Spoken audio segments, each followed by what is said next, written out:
very much for joining this afternoon's Facebook Live event. My name's Rich Smith. I'm the Head of Patient Safety at Addenbrooke's, and what we want to bring to you today is a short presentation, conversation really, on some of the learning within the organisation that we've managed to obtain from the first peak of the pandemic, particularly in relation to cases of hospital-acquired COVID. Early on in the pandemic, as an organisation, we recognised that there was a need to review cases of hospital-acquired COVID to obtain the learning in a rapid way so we could feed it back into the organisation. Between the patient safety team, the infection control team and the infectious disease team, we rapidly set up a process of reviewing patients within the organisation, their care management, to see what learning we can take from patients within hospital in relation to hospital-acquired COVID. Today, what we'd like to do is just give you a short presentation on that with a conversation afterwards around some key areas of reflection for us as an organisation. The aim really for this was to ensure that everything was focused on learning and improvement for the organisation. So this is very much us looking at the systems and processes within the organisation to see how we can improve in the future. So I'm going to hand over just to the others on the call, just so they can introduce themselves, and then we'll get into the main part of the conversation. So Izzy, I'll hand over to you first just to introduce yourself. So, hi, I'm Isabel Ramsey. I'm one of the infectious diseases registrars, and I've been quite heavily involved in doing some of these reviews. Do you want me to go on with the presentation, Rich? And then we'll do introductions first, if that's okay. Yep. So, and we'll just go over to Christine and Eleanor. I know you're together, so I'll pass over to you just to introduce yourself. Thank you. Hi, I'm Eleanor Moore. I'm the clinical lead for infectious diseases. And hi, I'm Christine Moody, and I'm clinical nurse specialist in infection control. Perfect. Thank you all for joining me to so we can have this discussion. So first of all, Izzy, we'd like to go back to you, if that's okay. And I believe you're going to give us just a quick summary of the process that we undertook and any key highlight points with a few slides to assist that. So I'll pass over to you. Thank you.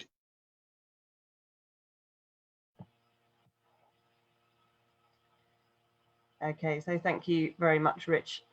Just wait for the slides to come up. Okay. So I'm just going to take you through a few things. One is to talk about the sort of process of the review of these cases in a bit more detail, and then go on to what we found and some of the key learning points that we think everybody should know about to kind of take forward as cases may increase over winter. Have next slide, please, Dale. So just to talk a little bit about the process and how we identified these cases. So initially what we wanted to do was take all the cases that we thought could potentially be hospital acquired. So for the purposes of this, I know the table on the right is quite complicated, but basically anybody who had their first positive swab at 3 days into their admission onwards was looked at, but also people who might be diagnosed on admission but had had some contact with healthcare within the 14 days before they came into hospital. So all of those patients we were looking at to work out whether they might or might not be a case of hospital-acquired infection. So the first thing that happened was that these cases were assigned to an infection clinician, and they looked through the notes and made an initial decision on whether they thought the case was either hospital-acquired or likely to be community-acquired. And this was going to be based on a number of things when you look through the notes. So in particular, the date of their symptom onset, but also whether you thought they'd had a likely exposure. So let's say all their family were unwell or had COVID, you might think it was more likely to be community acquired. So they got a vague feel for which they thought it was at the beginning. And then if they decided that it was more likely to be a hospital acquired case, then they undertook what we call a gap analysis. And that's exactly what it says on the tin. So it's about identifying gaps in care and essentially comparing the care that a patient got to a set of standards, so what you hope happened. And for us, we were particularly focusing on infection control. So standards were things like, how long did it take when you suspected that the patient had COVID for them to get a swab? How long did it take them to be isolated? Were all their in-hospital contacts isolated or treated appropriately, that kind of thing. And so once that had all been filled in, then all the cases, so both the likely hospital-acquired cases and the possible community-acquired cases were taken to a working group meeting. And as Rich said earlier on, that included infection control, the infectious diseases, microbiology, virology teams, patient safety team, and also some of our colleagues from the epidemiology unit and some specialists in genomics to help provide us with a bit more data to make a final consensus decision on whether something was, a case was hospital-acquired or not. And so after we'd had that discussion, we came to a conclusion, and any community-acquired cases we didn't take forward for any further action, but anything that we then deemed hospital-acquired, we'd then look at in a bit more detail, mainly to work out what the level of harm that patient incurred from getting their infection was. So that could range from sort of low minor harm, so potentially a slightly prolonged stay in hospital, to the more severe end, so admission to intensive care or potentially death. And those who have rather more severe outcomes were then investigated in a bit more detail. Next slide, please. So you'll all be, I'm sure, very used to looking at curves like this by now. They're all over the news, but this is the curve for the Addenbrooke's hospital cases. So as you can see, our first cases came in the early part of March. And this graph runs to the middle of June. And as you can see, our peak of our cases kind of happened in the first week of April. Now in the grey bars, these are the community acquired cases. And in the coloured bars, these are all the cases that we were looking at to review. So not all of these cases were definitely hospital acquired. This is before we did our review process. So these are all the cases that had the potential to be a hospital acquired case. And as you can see, there were more of these around the time of the peak, reflecting really the community prevalence as well. And gradually things have tailed off since then. And I'm pleased to report that as of last week, we haven't had any new hospital-acquired cases in the hospital since mid-June. Clearly, numbers are potentially nationally starting to pick up, and it's something we really need to start being more vigilant for again in the coming weeks. At the top of this slide, there's a timeline, and really here we've highlighted some key policies and interventions that we were able to put in place, partially as a result of having done these reviews. The real key thing of reviewing these cases was to try and identify gaps in our policies and things that perhaps were not working on the wards, so that we can make sure that we improve safety for both our staff and patients. So Chris is going to talk a little bit more about some of these policies in a minute, but really this is a lot to do with PPE and mask wearing, but also deciding on where patients are placed in the hospital, and looking at contact tracing within the hospital and how we deal with new potential hospital-acquired cases when they are suspected. In red, these are the national policies that were sort of introduced along the way. And one of the things I'd like to highlight is that really through doing these reviews, and particularly through doing our staff testing, we were able to introduce things like universal mask wearing rather earlier than they were actually advised nationally. So this was really, really helpful process from that perspective. Next slide, please. So just to finish, these are some of our key learning points. So we reviewed just under 100 cases altogether, and of those, we felt that 61 were most likely to be hospital acquired.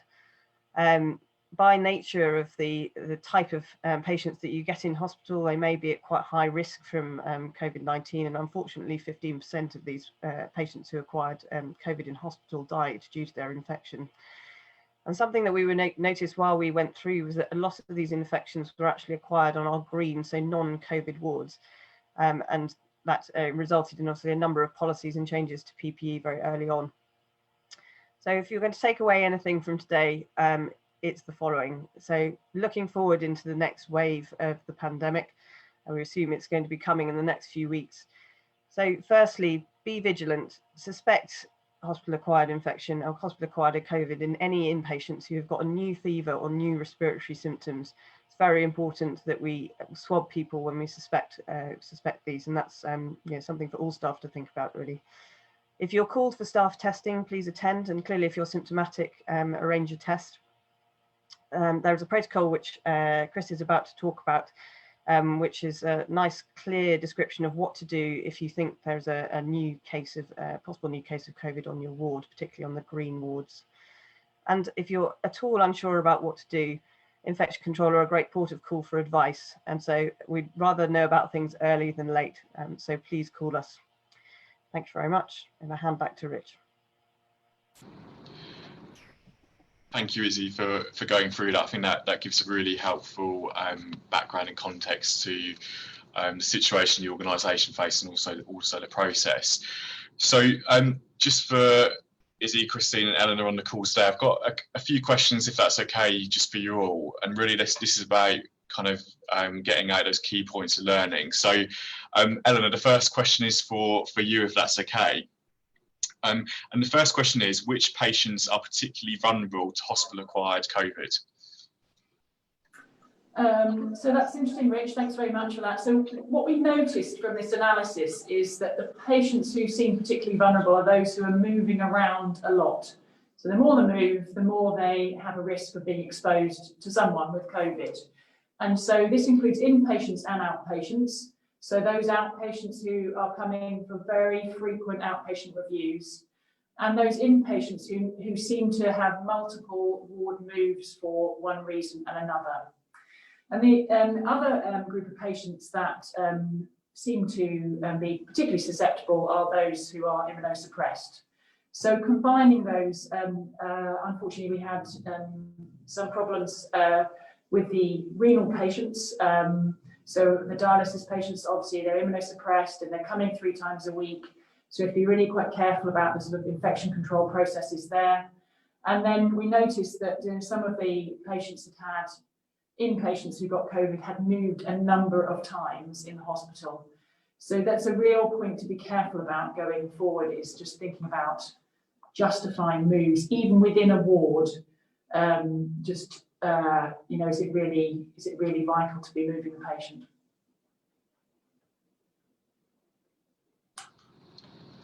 That's great. Thank you very much for that. I think that highlights nicely those kind of key areas that are applicable to the whole of the organisation in terms of vulnerable patient groups. Christine, the next question is for you, if that's okay. And the question is, what infection control policies have been introduced as a result of reviewing these cases? And I know Izzy touched on that earlier. Okay, thank you, Rich. So I'd just like to say there have always been infection control policies, and certainly there has been one for the pandemic flu, but obviously this has overtaken that. And really, we've used that flu policy to sort of help us build some of the things that we've put in place since. So very key and early on, it was recognised within our group, so the infectious diseases, virology, microbiology, and our deputy medical directors, that we needed to look at key things. One being patient placement, and ensuring, as Eleanor said, a good flow through the trust. 2, looking at the PPE that we could provide for our staff, making it as safe as possible. And 3, also looking at if there was a potential patient that was positive, what could we do about that? So we met very early on as a group and really ratified some of the things that infection control do already, and probably people don't really realise what we do, which is very much, if a patient comes up positive, you know, looking back at what has happened to that patient prior to them coming up positive for a known bacteria or virus, and then taking learning points from that, and potentially looking back at patients who have been in contact with that patient as well as staff members. So this is something we do on a day-to-day basis. But what we have done is to make it really clear and easy for everybody. So on the COVID website, there is now a form that says HAI, hospital-acquired infection, and that's a really nice framework that everyone could use if you are ever involved in looking at a look-back exercise. It tells you very clearly things you need to do, things like doing an incident form, your QSIS, going to look at your patient, looking at the patients that have been around that positive patient, and basically it starts filling in the details you required for your gap analysis. And that has been really, really key and fundamental to start gathering that information for us to almost do what we call a root cause analysis, which is a look back exercise. So that's one of the biggest things that we've done. But the other key things, as I said, there was PPE, and Izzy did allude to the fact that we as a trust were slightly ahead of the curve in terms of the fact that we recognised that there might be transmission between patients and staff, and what could we do to mitigate that. So we looked very much at the information coming out from other areas who'd been through the same things, like Italy, Wuhan, all those sorts of things, gathered our information, and on the back of that, as a PPE group, looked at what we could do to support patients and staff and make the patient journey safer.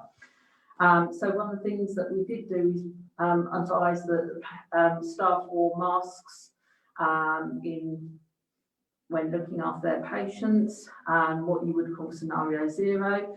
And if they then were doing any areas where the patient was positive, what we call scenario 1, or if you're doing any AGPs or theatre-like environment, then this was scenario 2 and scenario 3. So we devised our scenarios pretty quickly, and you would have seen those posters out and about as we speak, and there are videos online. So they're things that we were really keen to get out there to make it really easy for our staff to know exactly what to do and what to wear, because there's nothing worse than going to an area and not knowing what relevant PPE to put on.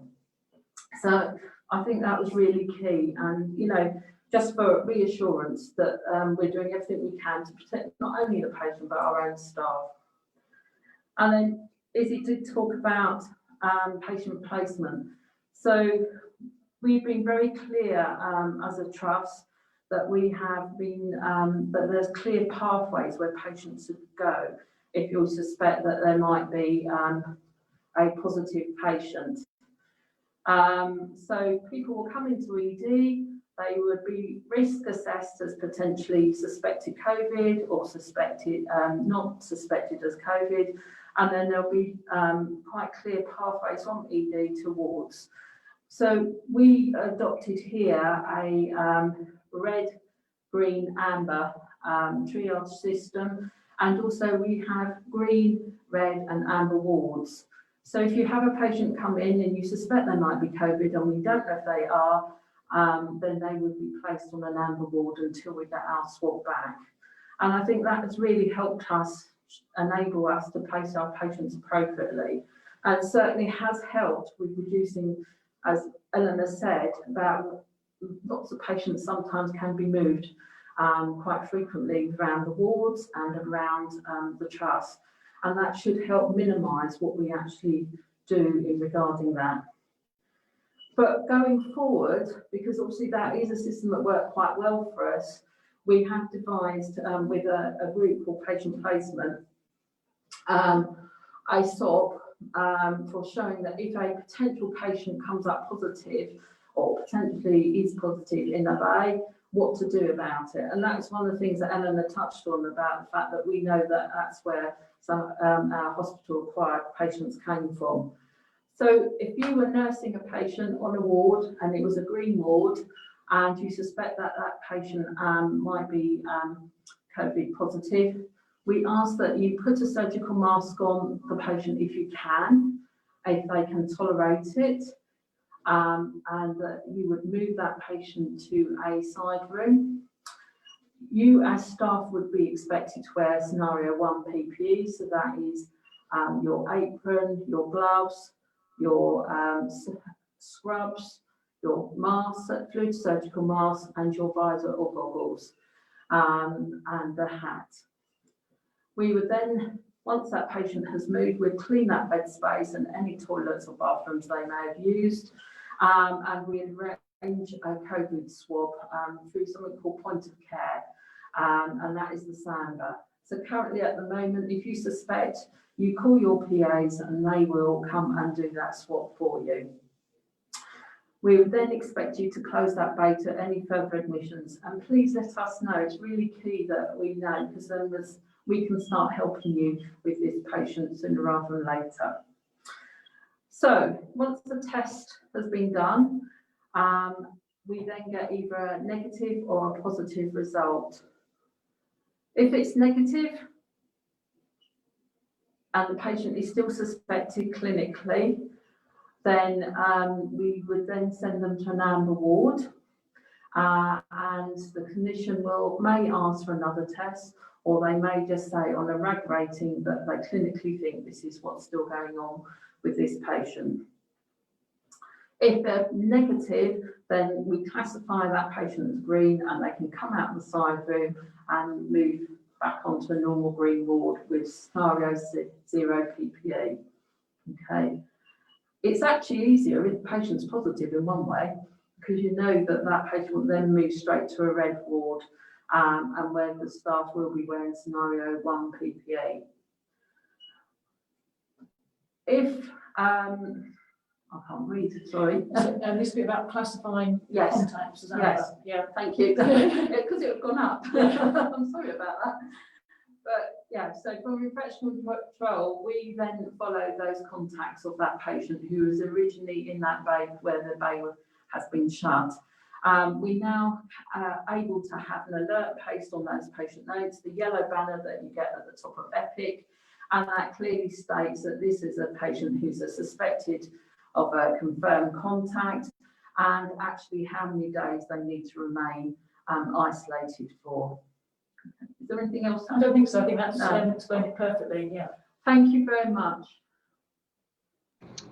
That's great. Thank you, Christine, for going through that and highlighting those key points of the relevant policies there. So I think for me, as part of the review process, what struck me was the kind of relationship between the patient safety and staff safety in this element. So it takes me on to the next question for Eleanor, which is, what can I do as a member of staff to avoid becoming part of a hospital-acquired cluster? And I just wondered if you could speak us through your thoughts on that, please. Yeah, sure. It is really notable when you look back at what happened in March, April, May, is that the hospital-acquired cases, they occurred in clusters of patients and were really closely linked with clusters that were happening in staff members as well. So, I think probably what happened is it went between staff member and patient and staff member and patient, and that perpetuated the outbreak in that particular area. So as unpleasant as it may be to realise that staff members were sort of involved with these hospital-acquired cases, there are things that we should be doing going forward for the next wave. And so many things of these we've already put in place. So, for example, universal mask wearing was put in place for this very reason, not only to protect you as staff members, but to protect the patients. So this is a really important thing, and I see it, and I know it's tempting to take the masks off in meetings and in areas where you think you're away from patients, but the whole point is to stop transmission amongst staff and between staff and patients and between patients in all areas of the hospital. So because going forward, if we can all keep going with the mask wearing, I think we have a very strong chance of minimising the hospital-acquired cases. Remember, we had 60 hospital-acquired cases, 15% mortality. If we can do better at that the next time round and do things like wearing our masks and all the PPE that's required of us, then that will be a major win. The second thing is that as staff members, we do need to get tested periodically. And what goes on in occupational health is they're looking at the number of cases on wards, the staff sickness rate, when the ward was last tested. And so periodically, ward areas and those also not working on wards, those who are more moving around the hospital, will be asked to come for routine screens. And then the third thing, of course, is if you have any concerns about having COVID yourself, it's taking the appropriate measures to get a test yourself. So I feel quite optimistic, Rich, that with all these things in place, we can really reduce the hospital-acquired rates for the next wave. I think, I think it's quite, I think people need to know that we are one of the few areas or few trusts actually provide staff screening and regular testing via our occupational health. It's something that they take very seriously, and they have daily meetings about, and feeding quite very much with infection control and the microbiology and biology teams. And so this is something that's very high on their agenda, and hence the reason why they're trying to get through in a regular process staff as quickly as they possibly can. That's perfect. Thank you both for your thoughts on that. So I think some really applicable points for all of us in the organisation there. So thank you everyone for going through those questions. I know as we're on Facebook Live today, we are open to any questions from the group. So Dale, I'll just let you see if there's any questions on the Facebook page.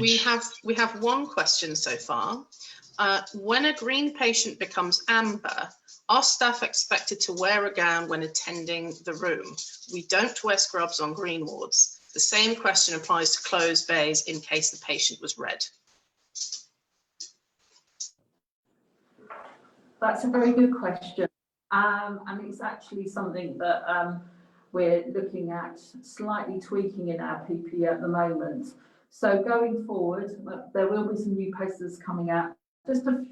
Just a little bit of an update, nothing major, but if you're going on to visit a patient in a COVID area, then we would still prefer you to put scrubs on and wear your scenario 1 PPE. If you're just going on a ward where you are just going on to talk to somebody and not having patient contact, we would be more than happy for you to put a gown on and go and do what you would normally do. So watch this space. There is going to be a couple of minor changes, yes, to the PPE coming. And what I would say in addition to that is that there are always going to be minor adjustments as we try to tackle the challenges as we go forward. So no one's expected to remember exactly what you should be doing. I guess if you want to take one thing away and you're uncertain on a ward of what to do, just call infection control, because they do know what you should be doing, and they'll obviously give you up-to-date information. Well, and we do work 7 days a week, and I think people don't always realise there is someone here 7 days a week. At the weekend we do finish at 3, but then if we're not here, then there is microbiology and biology who can always pick up where we've left off. Yeah. Perfect, thank you both. Thanks, for guys. answering that one. Just another quick question that's just come through. Are tests being rolled out to Medarest staff? My understanding is all staff, yes, because they are, yes, they are part of this trust, and they are going into areas where they may be cleaning, where positive patients are. Yes, this is part of what staff testing is actually looking at. Thank you. Was there any other questions down? Is that? No, that's it for now. Perfect. Great, thank you very much to the panel, Izzy, Christine and Ella for joining me today to share this learning within the organisation, and I think it's been really important that we do that. I guess going forward in terms of the patient safety processes, we will continue to review any cases of hospital-acquired COVID for any relevant learning. In terms of dissemination of the learning that we do have from the first group of the pandemic, we'll be cascading that throughout the organisation in a variety of ways, and this really was the first kind of way of doing that, but we have kind of standardised slide decks. We'll be tapping into governance forums for each individual area of the organisation and sharing as much of this information as we can. So if anyone wants us to either present or provide that information in some form, please do contact me and we can arrange that. But thank you very much everyone who's on Facebook Live for joining as well, and take care.